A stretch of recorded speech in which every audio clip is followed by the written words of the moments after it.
Valley in Wales is exactly the sort of rugged place you'd expect to find this. The iconic Land Rover Defender. It's a car with just one purpose, going off-road.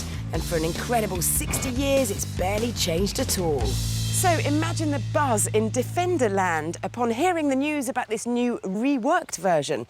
It's been made by a tuning company that claims to have done the impossible. Made a Defender that's luxurious and a driver's car. Really?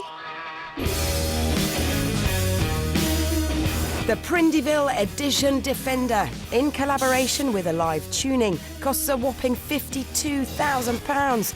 That's more than twice as much as a standard Defender.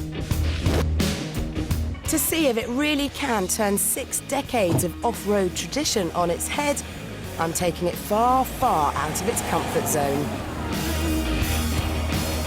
I'm hunting down a good driving road to see if this 4x4 that was first designed over 60 years ago can handle the demands of a 21st century petrolhead. But first I want to check that it can still roll up its sleeves. Even though this Defender was tuned for the tarmac, it should be able to get to places other luxury cars can't get to. Across a river, for example.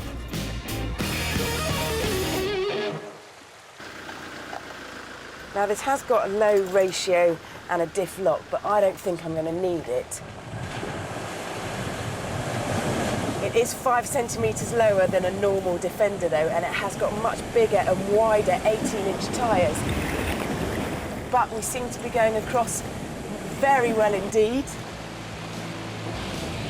Excellent. And on with the road test.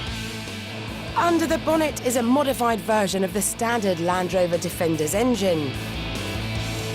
It's got a larger intercooler, a remapped ECU and a sports exhaust to boost power from a standard 122 to a rather more potent 175 bhp.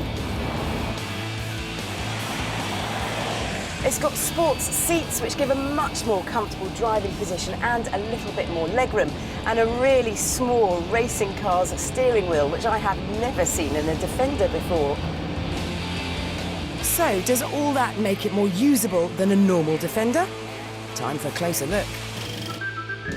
This is what Defender drivers usually endure. An arm rubbing against the door, nowhere close to rest your elbow.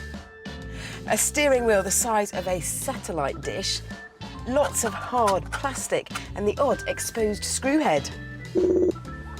Compare that to the new one.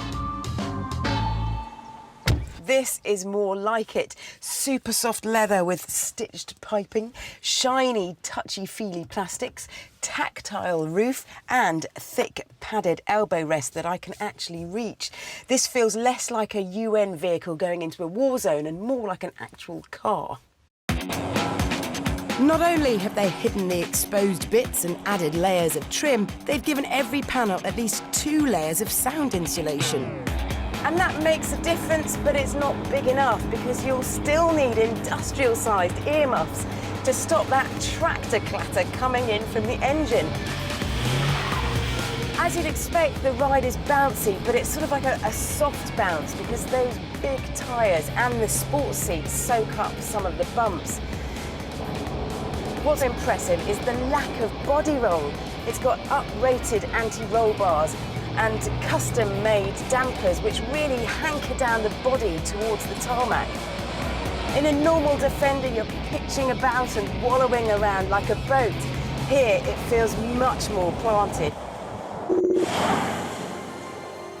So, despite being a bit more usable on-road, the bouncy ride, the noise and the 4x4 driving style all remind you that this is still a Defender.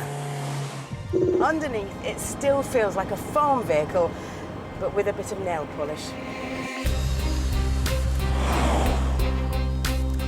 This luxury car doesn't even come with air conditioning as standard. And I'd want something much more for 52 grand. For the money, it's in BMW X5 and Porsche Cayenne territory. You can even get a Range Rover Sport for that and have some change. So you need to be a serious Defender fan to choose this 2-seater van over one of those quicker, more usable and luxurious machines. OK, Okay, we'll start.